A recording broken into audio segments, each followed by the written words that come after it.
Charlie Lewis. And I am John P. Today we are going to talk all about prepaying for service or paying for it after we use it. Like prepaid versus postpaid. What's better? Why do carriers still have contracts? Daniel. I mean, the big carriers get the big devices, and so that's still, in the U.S. at least, the main differentiator between these types of carriers. And so the smaller ones and the independents don't get those big flagship devices. So it doesn't mean you can't use them, of course. You just, once again, have to pay upfront, buy the device off contract, unlocked, bring it to the MVNO or the subsidiary, and use it that way. My future mother-in-law, who has a flip phone, which she uses for emergencies and that kind of thing, prepaid is ideal because she has no reason to spend. My sister's the same way. Yeah, there's a lot of people T-Mobile that line fall I into have that. is on a prepaid Straight Talk account, right? So I pay, and it's cheaper. I pay $39 or whatever it is a month, and it's exactly the same service as a postpaid. I want to pick up something Daniel said too, because a lot of this is also our fault. Apple tried selling a phone for $600. Google tried selling a bunch of phones for full price. I mean, they're still doing it with the Nexus line, and most people they will not pay that much. They look at it and they go, oh, $600 for a phone? No way. So T-Mobile went to the non-carrier carrier. Uncarrier. Uncarrier. They became the uncarrier. So should everyone start that model? Should we just get rid of what we know? First of all, what did they do? What did they do? So they're no longer selling subsidized phones. Instead, you give them a $99 down payment, and then you have a monthly $20 a month. $20 a month, fee basically. Mortgage. They wanted to go to a European model, but they're afraid of sticker shock when people walk into the store, so they kind of hedged halfway through. How is paying, and I've had plenty of people explain this to me, but I haven't actually talked to you guys about it. Do you look at paying $99 up front and $20 a month any differently than you do for a subsidized phone as it stands now? No, it's in just, my it's a, brain, it's a To me, payment plan. there I could don't be know. one difference.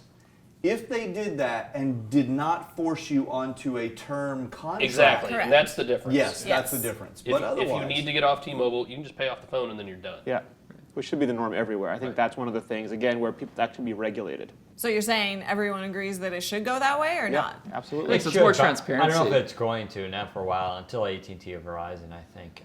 There'll be pressure put on, but what they're going to probably do instead is offer more incentives and maybe bring down price or do something else. It'll be interesting to see what Sprint does, I think, over the next, and especially because Sprint's in the yeah. middle of all this merger and acquisition talk right now.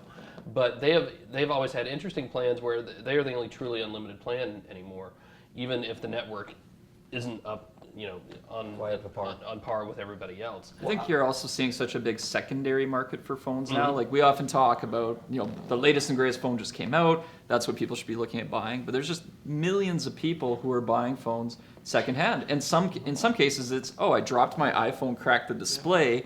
The cost from the carrier to get that fixed is whatever, $700. So people are looking on eBay or in local stores. And for so are cheap smartphones the new dumb phones? Absolutely. Yeah, and for so many people, last year's phone is still going to be more than enough. Carriers are afraid that, first of all, we'll buy a subsidized phone and then sell it on eBay and they'll lose out because the carrier pays a lot more for that phone. A carrier pays like $600 for an iPhone, sells it to us for $100. They have to pay off that difference. So Yep. they're afraid of us basically hawking phones, but they're also afraid of us leaving their network. And there's really nowhere for us to go. There's only 4 real carriers. And you're seeing this create opportunities for smaller guys to come up. Dan mentioned MVNOs, so it's your mobile virtual network operators.